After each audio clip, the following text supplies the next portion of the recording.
আসসালামু আলাইকুম বন্ধুরা, কেমন আছেন সবাই? আশা করি ভালো আছেন। আজকের ভিডিওতে দেখাবো একটা বিল্ডিং এর ফাউন্ডেশনের ঢালাইয়ে কি পরিমাণ সিমেন্ট, বালি এবং খোয়া প্রয়োজন হয় সেটা কিভাবে নির্ণয় করা হয়। ধরা যাক একটা বিল্ডিং এর ৯টা ফাউন্ডেশন রয়েছে, যার এই চারপাশের চারটার সাইজ হচ্ছে ৪ ফিট বাই ৪ ফিট, যেটাকে আমরা F1 দ্বারা চিহ্নিত করলাম। এটা F1, এটা F1, এটা F1 এবং এটা F1। আর এই চারটা হচ্ছে ৫ ফিট বাই ৫ ফিট, যেটাকে আমরা F2 দিয়ে চিহ্নিত করলাম। এটা F2, এটা F2, এটা F2 এবং এটা F2। আর মাঝের এই ফুটিং এর সাইজ হচ্ছে ৬ ফিট বাই ৬ ফিট, যেটাকে আমরা F3 দিয়ে চিহ্নিত করলাম। প্রথমে আমরা এই ফুটিং এ কি পরিমাণ কংক্রিট প্রয়োজন সেটা নির্ণয় করব। এটা সাইজ হচ্ছে ৪ ফিট বাই ৪ ফিট, অর্থাৎ দৈর্ঘ্য ৪ ফিট এবং প্রস্থ ৪ ফিট, এবং পুরুত্ব অর্থাৎ ঢালাইয়ের পুরুত্বটা হচ্ছে কত, ১২ ইঞ্চি। এই যে দেখুন, এখানে সেকশন রয়েছে, এখান থেকে এই পর্যন্ত হচ্ছে কত, ১২ ইঞ্চি। এখানে একটা স্লোপ রয়েছে, চাইলে এই স্লোপের ক্যালকুলেশন করলে এই অংশটুকু বিয়োগ করে দেওয়া যেতে পারে, কিন্তু সামান্য অংশ বা সামান্য একটু পরিমাণ বিয়োগ হবে, এটা আর ধরলাম না, পুরোপুরি ধরে নিলাম। অর্থাৎ এখান থেকে এখান পর্যন্ত হচ্ছে ঢালাইয়ের পুরুত্ব ১২ ইঞ্চি। এখন এখানে কি পরিমাণ কংক্রিট প্রয়োজন সেটা নির্ণয় করার জন্য আমাদের ছোট্ট একটা সূত্র জানতে হবে। সূত্রটা হচ্ছে দৈর্ঘ্য গুণ প্রস্থ গুণ পুরুত্ব। এখানে দৈর্ঘ্য কত, ৪ ফিট, কিন্তু প্রস্থ কত, ৪ ফিট, আর পুরুত্ব কত, ১২ ইঞ্চি। এই ১২ ইঞ্চিকে আমাদের কি করতে হবে, ১২ দিয়ে ভাগ করে ফিটে নিয়ে যেতে হবে। এর কারণ হচ্ছে প্রত্যেকটা মেজারমেন্ট আমাদের ফিটে লাগবে, যেহেতু আমরা সিএফটি তে কাজ করতেছি। তাহলে ১২ ইঞ্চিকে কি করব, ১২ দিয়ে ভাগ করব, যেহেতু আমরা জানি ১২ ইঞ্চিতে ১ ফিট। তাহলে কত পেলাম, ৪ ফিট গুণ ৪ ফিট গুণ, ক্যালকুলেশন করলে পাবো ১ ফিট। এটাকে যদি আমরা ক্যালকুলেশন করি কত হবে, ৪×৪ সিএফটি, অর্থাৎ এই ফুটিং এ ১৬ সিএফটি কংক্রিট লাগবে। তাহলে একই সাইজের কয়টা আছে, ১, ২, ৩, ৪। যদি ৪ দিয়ে গুণ করে দেই তাহলে এই চারটার জন্য কত সিএফটি কংক্রিট লাগবে সেটা বেরিয়ে যাবে। তাহলে কত, ৪×১৬ = ৬৪ সিএফটি। এখন এই ফুটিং এর কংক্রিট হিসাব করব, যেটাকে আমরা F2 দিয়ে চিহ্নিত করেছি।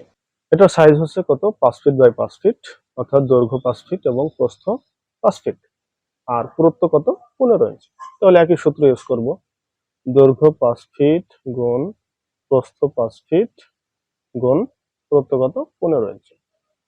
এটাকে আমরা ১২ দিয়ে ভাগ করে ফিটে নিয়ে যাব ১৫ ইঞ্চিকে। তাহলে কত হবে, ৫ ফিট গুণ ৫ ফিট গুণ 1.25 ফিট। ক্যালকুলেশন করলে আমরা পাবো ৩১.২৫ সিএফটি। এখন একই সাইজের কয়টা আছে, ১, ২, ৩, ৪, অর্থাৎ এটাকে আমরা ৪ দিয়ে গুণ করলে এই চারটার জন্য বেরিয়ে যাবে। ক্যালকুলেশন করলে কত পাবো, ১২৫ সিএফটি।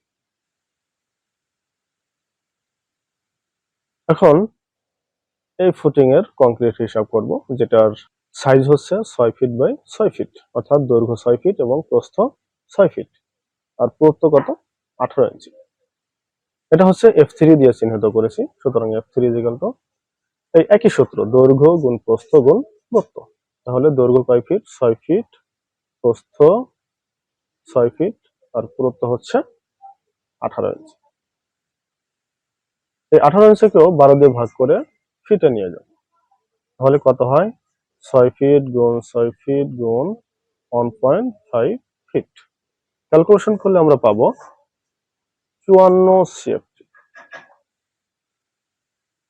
এখন টোটাল, অর্থাৎ F1, F2 এবং F3, এই তিনটা যোগ করলে আমাদের টোটাল ভলিউম বের হয়ে যাবে।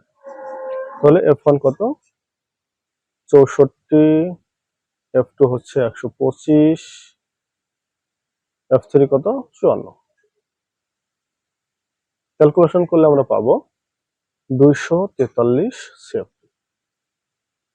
এটা হচ্ছে ভেজা আয়তন, অর্থাৎ পানি দিয়ে সিমেন্ট, বালি এবং খোয়া দিয়ে একসাথে মিশিয়ে যে কংক্রিটটা পেয়েছি সেটা হচ্ছে ভেজা আয়তন।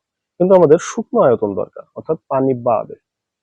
শুকনো আয়তন বের করার জন্য এর সাথে 1.5 গুণ দিতে হবে, অর্থাৎ টোটাল 243 গুণ 1.5। ক্যালকুলেশন করলে আমরা পাবো 364.5, বা আমরা 365 ধরে নিলাম, 365 সিএফটি। এখন এখান থেকে আমাদের সিমেন্ট, বালি এবং খোয়ার পরিমাণ আলাদা করতে হবে। আলাদা করার জন্য আমাদের আর একটা ছোট্ট একটা প্রসেস নিতে হবে। সেটা হচ্ছে এই যে এখানে দেখুন, আমরা যে ঢালাই করেছি সেখানে ঢালাইয়ের অনুপাতটা কত, 1:1.5:3। অর্থাৎ এখানে 1 ব্যাগ সিমেন্ট ব্যবহার করা হলে 1.5 ব্যাগ বালি ব্যবহার করা হয়েছে এবং 3 ব্যাগ খোয়া ব্যবহার করা হয়েছে। এখন এখান থেকে সিমেন্ট, বালি এবং খোয়ার পরিমাণ আলাদা করার জন্য আমাদের প্রথমে এই অনুপাতগুলোকে যোগ করে নিতে হবে। যেহেতু পৃষ্ঠা শেষ, আরেকটা পৃষ্ঠা আমরা নিয়ে নিচ্ছি। প্রথমে কি করব, অনুপাতগুলো যোগ করব। অনুপাতগুলোর যোগফল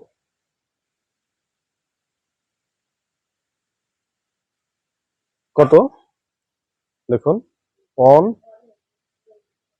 প্লাস 1.5 প্লাস 3। ক্যালকুলেশন করলে আমরা পাবো 5.5। এখন কি করব, প্রথমে সিমেন্টের পরিমাণ বের করব। সিমেন্ট, দেখুন সিমেন্ট বের করার জন্য প্রথমে কি করব, আমরা যে টোটাল ভলিউম পেয়েছি, দেখুন ড্রাই ভলিউম, এটাকে টোটাল অনুপাতগুলোর যোগফল দিয়ে ভাগ করব, 5.5 গুণ, এখানে দেখুন সিমেন্টের পরিমাণ কত, 1, তাহলে 1 দিয়ে গুণ করব। ক্যালকুলেশন করলে আমরা পাবো 66.37 সিএফটি। এখন এখান থেকে আমাদের কিসে নিয়ে যেতে হবে, ব্যাগে। আমরা জানি 1.22 সিএফটি তে 1 ব্যাগ, তাহলে এটাকে যদি আমরা 1.22 দিয়ে ভাগ করি তাহলে কত পাবো, 54.4 বা 55 ব্যাগ ধরে নিলাম। অর্থাৎ এখানে আমাদের 55 ব্যাগ সিমেন্ট লাগবে। এখন হচ্ছে স্যান্ড বা বালি, একই সিস্টেমে, অর্থাৎ টোটাল এই ভলিউমকে কি করব, অনুপাতগুলোর যোগফল দিয়ে ভাগ করব। 5.5 গুণ বালির অনুপাত কত, 1.5, তাহলে 1.5 দিয়ে কি করব, গুণ দিব। ক্যালকুলেশন করলে আমরা পাবো 99.54, বা আমরা 100 সিএফটি ধরে নিলাম। এখন হচ্ছে খোয়া বা এগ্রিগেট, এই একই পদ্ধতিতে, অর্থাৎ টোটাল ভলিউমকে অনুপাতগুলোর যোগফল দিয়ে ভাগ করব এবং গুণ করব কি, এটার অনুপাত কত, 3। ক্যালকুলেশন করলে আমরা পাবো 199 সামথিং, অর্থাৎ আমরা 200 সিএফটি ধরে নিলাম। অর্থাৎ আমাদের এই বিল্ডিং এর এই পুরো ফাউন্ডেশনে 55 ব্যাগ সিমেন্ট লাগবে, 100 সিএফটি বালি লাগবে এবং 200 সিএফটি খোয়া লাগবে। বন্ধুরা, আমরা জেনে নিলাম কিভাবে একটা বিল্ডিং এর ফাউন্ডেশনের ঢালাইয়ে সিমেন্ট, বালি এবং খোয়ার পরিমাণ নির্ণয় করা হয়। আশা করি ভিডিওটি ভালো লেগেছে। ভালো লাগলে অবশ্যই লাইক, কমেন্ট এবং শেয়ার করবেন। যদি ভিডিওটি আপনারা ইউটিউব চ্যানেলে দেখে থাকেন অবশ্যই সাবস্ক্রাইব করবেন এবং ফেসবুক পেজে দেখে থাকলে অবশ্যই ফলো দিয়ে পাশে থাকবেন, যেন পরবর্তীতে ভিডিও সবার আগে পেয়ে যান। ভালো থাকবেন, সুস্থ থাকবেন। আসসালামু আলাইকুম।